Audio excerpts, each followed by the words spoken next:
Alright then, hello guys. Today we're going to be doing a new Hack the Box challenge, and the challenge that we're going to be doing today is going to be called Baby Crypt, which is a challenge released a couple years ago. And let's get started. So, one of the very first things I did with this challenge is input inside Ghidra to see what was going on for the most part. And then, inputting inside Ghidra, we go inside main, and we see a bunch of variables being called. First we see give me the key and I'll give you the flag, which is pretty interesting. So I'm guessing we had to enter some kind of key to get the flag. And then after that, it allocates memory for S, which is later gonna store whatever we input inside for the key value.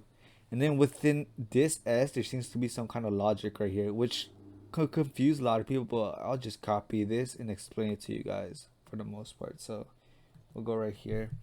We'll go on nano solve. I'll explain the PK and see you later. Right now, just explain this logic. Paste. So what this basically is just for every local 44 equals 0, 26, L44, I'll call this L44 to make it quicker.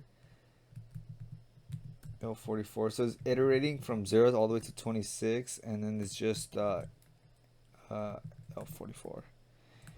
All it's doing is just this for loop is just an iteration, and after that right here is just basically getting the value from local 38, and then it's just local L44 equals L38, L44, and then XOR it by S L44 modulus 3.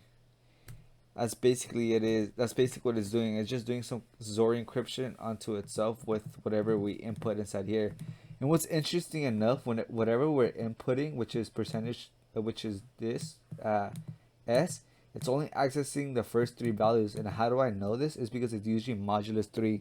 And whenever you're dividing a number by modulus 3, I'll just show it right here. So for example, right here is going from local 44, and local 44 is going from 0 all the way to 26, or like less than 26, so 25 probably. But if you go from 0 and then modulus 3, you get 0. 1 modulus 3, you get 1. 2 modulus 3, you get 2. 3 modulus 3, you get 0. And then 4 modulus 3, you get 1. 2 5 modulus 3, you get 2. 6 modulus 3, you get 0. So if you see the pattern, all it's doing is going from 0 1 2 0 1 2 0 1 2, and this is going to keep doing that throughout the for loop. So what this is basically doing, solve, is just going from, it's just only accessing the first three values of whatever we input inside S, and it's only XORing each of these into right here. And then if we look closely right here, we're giving local 38, which I'm guessing is what we're trying to decrypt. So you could think of it like our ciphertext, if you guys know a little bit of encryption. So ciphertext is, you could think of it as like the text that is obfuscated or like changed in a way that we weren't able to get the original value. And the original value, what we're trying to get, is the flag. And we're given the option of inputting the key. And now for me, from my experience from doing a lot of CTFs, I see right away it's XOR encryption. But if you guys don't know what XOR encryption is, I'll just tell you. So first let me explain XOR for a bit. So with XOR, how it works is if the first bit and the second bit, in this example we have 0 0, if they're the same, all it does, it results to 0. But if one of them is different, it just returns 1. So 0 0 is 0, 0 1 is 1, 1 0 is 1, 1 1 is 0. Okay? And our case right here, like how I have it right here. So let's just nano solve. So in our case, we have the ciphertext. So ciphertext is gonna equal to what this is not exactly what it equals to, but it's an example. So this is the ciphertext, and then key is what we could input. So let's just say for this key, Given the ciphertext and the key, we're able to retrieve the private, the public text, which is not what we're supposed to see. Because if we do simple Zori encryption right here, we get 00, which is 0, which is again also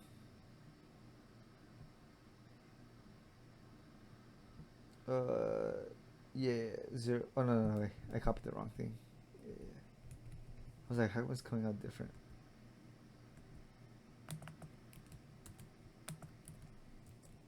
Yeah, okay, now 1 1 1 0 0 0 0. And looking at this, we were able to get the public, whatever our public value that was, or yeah, our message that was, or like our P will be our flag. So using the cipher and the key, we're able to get the original value. And in our case, the key value length is only 3.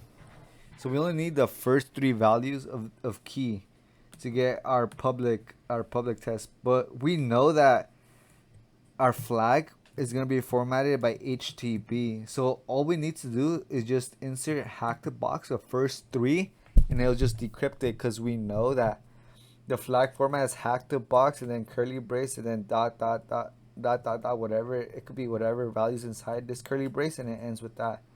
And like I said before, it's only Zoring it with the first 3 values. So we could get hack the box.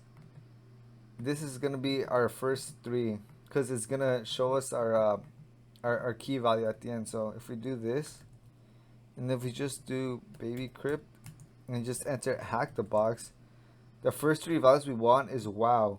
This is gonna be our key value. And then if we go back here again and paste it, we get the flag. And I'll say this again, I'm probably not that good at explaining, but if you guys want a better explanation, I'll link down below a video that I saw that made me better understand this. And yeah, hope you guys learned something new today, because I know I did. And yeah, that's about it. Thank you. Peace.